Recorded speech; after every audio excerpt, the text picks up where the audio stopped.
Hello there, welcome to this tutorial on making your drums sound more thick and full, because we like a thick drum. So I've just kind of made a project quite quickly, made some like kind of pads type thing going on here, got some chords kind of accompanying it, and then some very slow drums. This is quite just like a slow beat at the moment, and probably will stay that way. It's just kind of for purposes of this video.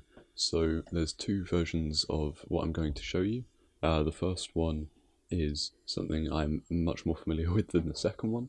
The second thing is going to be using the drum bus, which is here. It's like an effect which you can apply onto your drums or drum rack. So we're going to play with that in a bit as well. So the first thing that we're going to do in order to make our drums sound more full is, well, you can normalize it if you want. It'll just make it a little bit louder and more consistent. So I'm going to do that here just for the kick and the snare, just so that they're equal volumes. The next thing I'm going to do is I'm just going to play you the kick sound.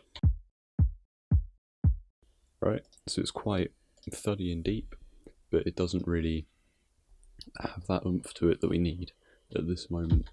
So what we're going to do is we're going to put the filter on, and we're going to leave frequency and resolution alone. I assume it's resolution. No, it's resonance. Fair play. We're going to turn it on to MS2. You can use any of these, to be fair. I just like MS2, and then turn the drive up to about 6. So you can play with that how you want it to be. Play with the filter and all that. And yeah, again, just changing to different types of those will give you a different sound. And I'm going to do the same for the snare, but not quite as much. It just gives it a little bit more oomph to it. So now with the entire track,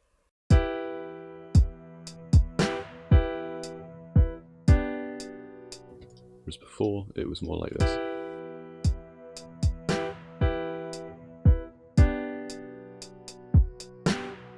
The main thing that you'll notice is the kick kind of cutting through a lot more with it on. So I've just turned that effect off, and we're going to play with the drum bus for a bit. So I've not used this too much at all, but essentially this should make your drums sound a bit more full. You may only want to apply it to certain drums, you might not want it applied to your hats. One way of doing that, you just go into here and you'd find your kick and your snare, you'd find them, and then you just Control G, and then you can apply onto that the effect. So the hats don't have the effect, but there. So yeah, the way you do that is you just go over to the left side here, you hit this little button here, and then you can select and group that way. Alright, so now that we've got those two kick and snares kind of grouped, we're going to play with this drum bus and see what we can do.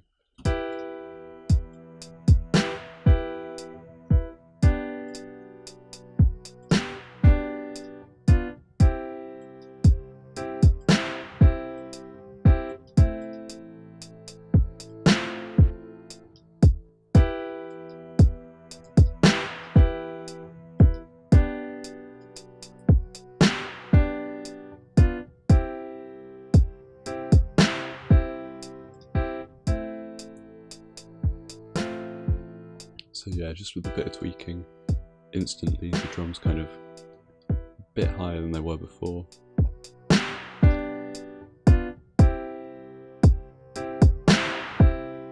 Which is nice.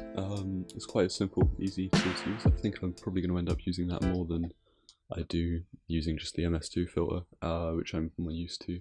But it's personal preference, gives you a different bit of a flavour to the track that you're working on. Either way, I hope you guys found this helpful in kind of making your drum sounds more full and present, kind of cutting through. Also, if need be, say there's something which is obscuring it too much, you could always just sidechain and compress it that way. And that'll just help get your drums pushed through a little bit more if you need that little bit of extra oomph. Either way, yeah, so thank you for watching this video.